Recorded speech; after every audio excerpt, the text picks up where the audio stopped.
welcome back to the Citizen channel. We're all staying safe and well, and we look forward to the match against Chelsea. I'm sure we played them recently. Doesn't seem 5 minutes ago, does it? City versus Chelsea in the FA Cup this time. So we played them in the Carabao Cup, we played them in the league, and now we'll go back for the FA Cup. We will have another league match to come yet, won't we? So we'll be a bit bored. Who knows what else we might have in the future? You never know. We're still both in the Champions League, aren't we? Revenge would be nice. Right, we're going to 4:30 p.m. on the 8th of January. FA Cup round 3, of course, the start of the wonderful FA Cup, and we do get replays on this as well. So that's still having them, even though there's not enough days to fit in all the games we've got, is there? So that'll be interesting. Let's get it finished off, please. If you are new to this channel, enjoy what I try and do everything City, past, present, forever. If you are new to the channel, push that subscribe button, push the bell notifications. If you're not new or you are new, also, if you're pushing buttons, push that little like button, that little thumbs up button for me. Make an old City fan very happy. Be much appreciated. Right, let's have a look at this game. It's on BBC One. Hey, there you go. I think United are as well, but they played a little bit earlier than us, didn't they? Overall record at home to Chelsea in the FA Cup. We've only ever played them three times at our place. We've won 2 and lost 1. So that's not bad. We've scored 4 and only let 1 in. So all bodes well for this one. And the previous meeting we had in the FA Cup at our place was back on the 15th of February 2014. So not so long ago, about almost 9 years. That was a 5th round Emirates FA Cup game. And we'd had 2 matchups with Chelsea in 13 days. We'd lost 1-0 to Chelsea at home, our second league defeat to them that season. And this time we managed a 2-0 win in the FA Cup. Yeah, and this little excerpt was taken from the BBC match report on the day. The result was rarely in doubt as soon as David Silva and Edin Dzeko combined quickly in a move that ended with Jovetic giving Pellegrini City the lead with a fine low finish in the 16th minute. Some great names, isn't it? Let's see, it seems a lot longer ago than 9 years. Mourinho's Chelsea managed just 3 efforts at goal in the 90 minutes. Hopeful shots from distance from Willian and Cesar Azpilicueta, and they were well off target. And a late Gary Cahill header, which was blocked. With the score at 1-0, the game remained in the balance, but this only lasted until the fit again Nasri was brought off the bench after a 5-week injury absence. Nasri had only a handful of touches before making his mark after 67 minutes, running at the Chelsea defence, exchanging passes with David Silva and tapping into an empty net. There you go. And yes, the team that day, our starting 11 was Pantilimon, Zabaleta, Company, Lescott, Clichy, Milner, Fernandez, Garcia. I say Fernandez, he's people are after him at the moment, aren't they? Torre, Yaya, Silva, Dzeko and Jovetic. And in charge of this game, let's get back to 2023, a new year. We've got Mr. Robert Jones. He's only refed us 3 times so far in his career. All City wins and shown just 2 yellow cards to City players. Last time we did us, I was there at the Walker Stadium then, the old King Power at Leicester on the 29th of October, of course, a 1-0 win thanks to Kevin De Bruyne, and that was the last time he refereed us, back on City's match day 12. His linos, Ian Houston and Darren Cam. 4th official Darren England. On VAR we got John Brooks, and making the calamine tea for Mr. Brooks is his little assistant Adam Nunn. So Chelsea, well, if you watch my preview of the league game for Chelsea, there's not a lot of difference to say, is there really, to that? Not doing so well at the moment. And of course, we've just seen him in action. We've seen the problems. We know the problems, the injury problems, delving deep into the squad, etc. And of course, the last 6 games, they've only managed a 1 win in that last 6, and that was a 2-0 home win against Bournemouth. So things aren't going so well, including, of course, our victory at Stamford Bridge on Thursday night. And top scorers, Sterling, although he's now looks as though he could be out injured, leads the way, of course, with 6 goals, 3 assists. Havertz has got 5 goals, 1 assist. Mason Mount, who picked an injury up before the game. I mean, we probably thought ourselves a bit unlucky at that, didn't we? But bit cruel, really, wasn't it? I'm sure Chelsea missed him. 3 goals, 3 assists. And now Aubameyang, who got a game, but wasn't overly impressed with his performance. 3 goals, 2 assists.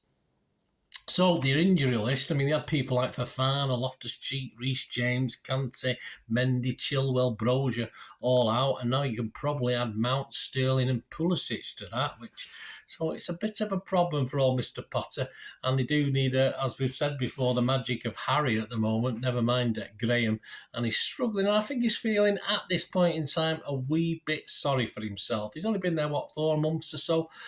But yeah, I don't think the regime there is overly kind and patient. And as I say, with all these problems they're having, they are bringing players in, still buying players, and they seem to be spending a lot of money on potential.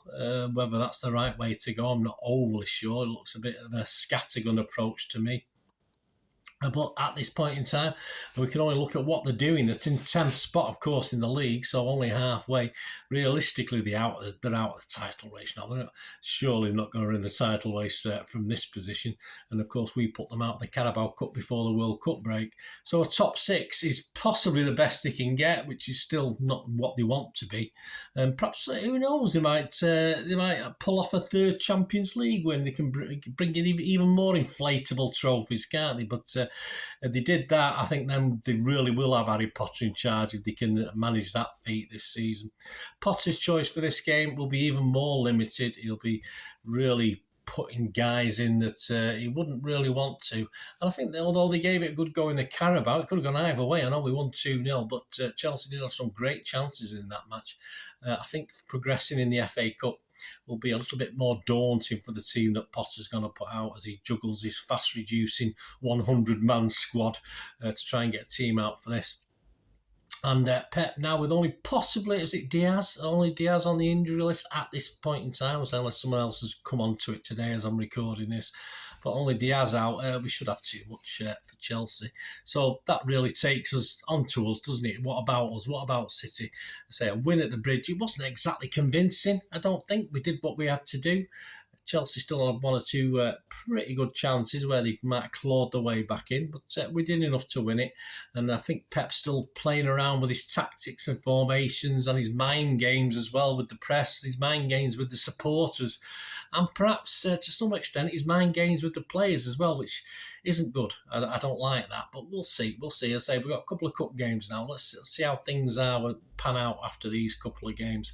And yes, a rest perhaps, definitely a rest for Ederson. Stones perhaps gets a rest. I mean, people are saying they've just come back from World Cup. Why do they need a rest? But obviously, some of these players are at different levels from what I can see. Some are at different levels physically and mentally for me. So I think players do need a rest. Yeah, even players like Haaland. What does Haaland need a rest for? He's just had a month off with the World Cup. It's not as simple as that. It's not as simple as saying that. I say his heart does have injury, is prone to get injuries, and it's a matter of nursing Haaland through. And yes, if he might appear in both these cup games, but whether he'll start them or come on as a sub, I'm not too sure. But yeah, it is interesting. People like Aki, Rodri, KDB. KDB looks as though he might need a rest, although he might play through it. I mean, he's had two pretty average games for KDB as far as he's concerned. So when I say a rest, it's just a step back. Let's say a step back with these players. But it may be easier. It may just be easier to say who will definitely start, who we'll think will start, and then fill in the gaps. So you're talking players like Ortega is a shoo-in for this one, of course, in goal. Walker's got to be playing. Laporte, if he's fit, has got to be playing.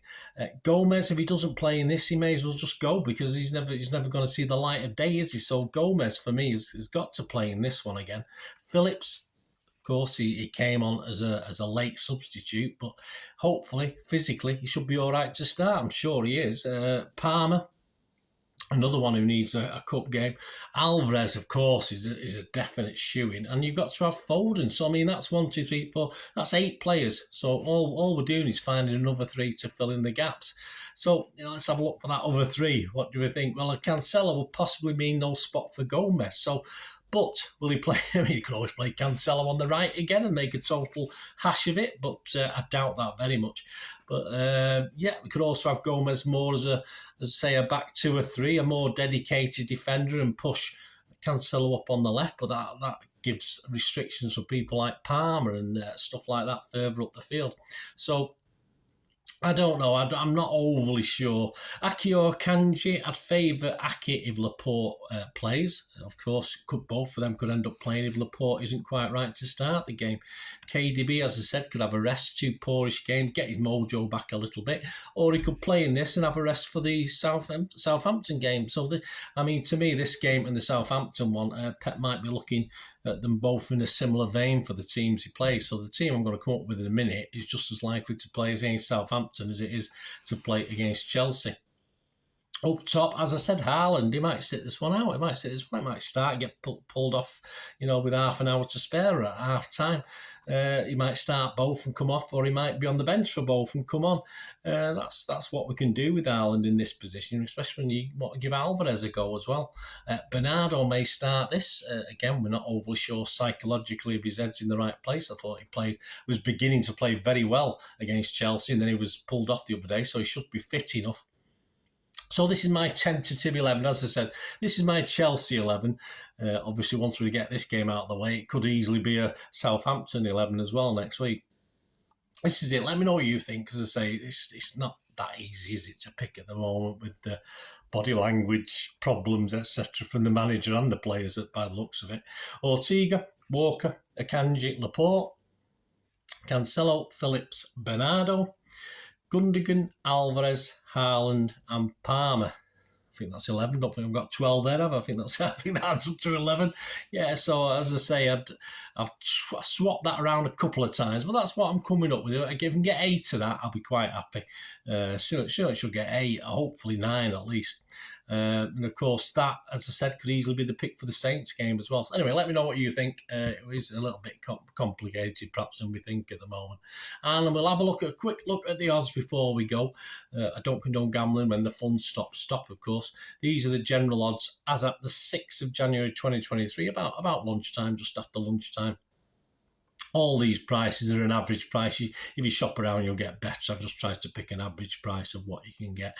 To win the FA Cup, of course, as usual, City are the favourites, 10-3. Liverpool second favourites, about 13-2. And Chelsea, who we play, are 12-1. I'm surprised United aren't a bit low. They're about 10-11-1. I'm surprised United. I'll be, certainly if I was a United fan, might be risking a couple of quid on them as well. So that does surprise me. Hey, and even brave Newcastle fans might be having a go as well. The match odds themselves: City are 4-11. Don't forget it's 90 minutes. There is a replay if this ends in a draw. City are 4-11 on, which isn't the worst odds on. For me, I think if City don't win this, I'll be disappointed. So 4-11 is not too bad. The draw 19-5. Chelsea wins 7-1. I say it might be tight again, but I thought it'd be a 1-goal margin in that first game. But I'll be surprised if it's not at least a 2-goal margin. Excuse me. In this one, with City to score first. First goal scorers if Haaland does play, 21-10. Okay, Alvarez 9-2, that's quite a good one. Chelsea guys, Havertz is 11. That cheeky chappy, that wonderful Mr. Gallagher, who scored against us before, hasn't he? We all remember that Crystal Palace goal against us. He's 22-1 to be first goal scorer. Aubameyang 10-1. Anytime goal scorers, you can get Palmer at 7-2, Bernardo at 11-2. Too restricted on people like Haaland. Havertz 9-2, Aubameyang 4s. Gallagher 17-2, anytime goal scorer. Correct scores 2-0, which it was last time, 6-1 for City, 2-1-7s, 3-0 is 17-2, and a 3-1 is 11-1. 0-0 is 14-1, a 1-1 is 17-2. And if you do fancy Chelsea, you'll say they don't tend to score more than 1 goal in any game they play these days. A 1-0 win for Chelsea is 20-1. If they double the money, 2-1 win, 22-1. Half time, full time, City 23-20. Yeah, I'm more inclined we might struggle to get going again. A draw and City to win 10-3. Chelsea's 14s. Chelsea and a draw's 18s.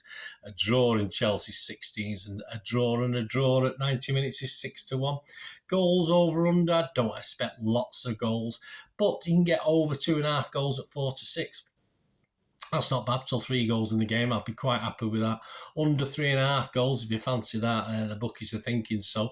4-9 on, and under 2.5, so only 2 goals in the game, you can get 6-5. But think you're chancing it if you go for that one.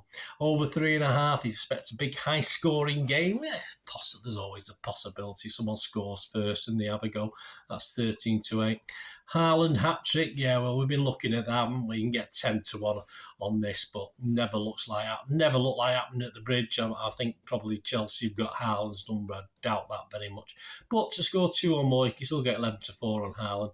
Both teams to score, yes, is 10-11 on, and a no is 17-20, so not a lot of difference. And if we're going back to Mr. Gallagher, who I don't really like that much, I think he's a little bit. What's the word? Oh, dirty. Yes, that's the word. You can actually get a card on Gallagher, and the bookies have latched onto this. I have seen a 2-1, but it's made about 9-5. So that seems a pretty safe bet on someone to get a card, Mr. Gallagher. As I say, if he plays, which I fully expect him to do with the problems with injuries, etc. Winning margin, City 1 goal winning margin, 12-5 is okay. 10-3 is better for a 2-goal winning margin, or 3 or more goals, which I don't particularly think so, but hey, you never know. They collapse, 11-4, and a Chelsea 1-goal winning margin, just 10-1. And that's the main things. Let me know if you're having a go. Let me know what you're having a little flutter on, and I'll keep my fingers crossed for you. Anything you've permed together or put together. And I'll be back Sunday night. Once I get back from the old Etihad, I'll be back with the ratings show, and I will put out the Talking Point show on the following Monday. And of course, on the Tuesday, busy, fast. They come thick and fast, don't they? I'll do it, of course, this show, the Preview and Odds show for Southampton away, which I'll be going down to. So I'll do the timings of when I'm going to do the reports on that game and the United game after that. I'll let you know on that on next week anyway. So we'll sort that out. Anyway, let me know your thoughts, guys. Let me know what you think. Let me know your 11, what you think. As I said, it'd be very interesting to see again what Pep does and what team he plays, etc. So if you can let me know, that'd be great to hear from you. Thanks for watching, guys. Hope you enjoyed that. Please, until we meet again, that's one thing, don't I? Please stay safe, Blues. Stay safe, Blues. Even. Come on, City. Bye for now.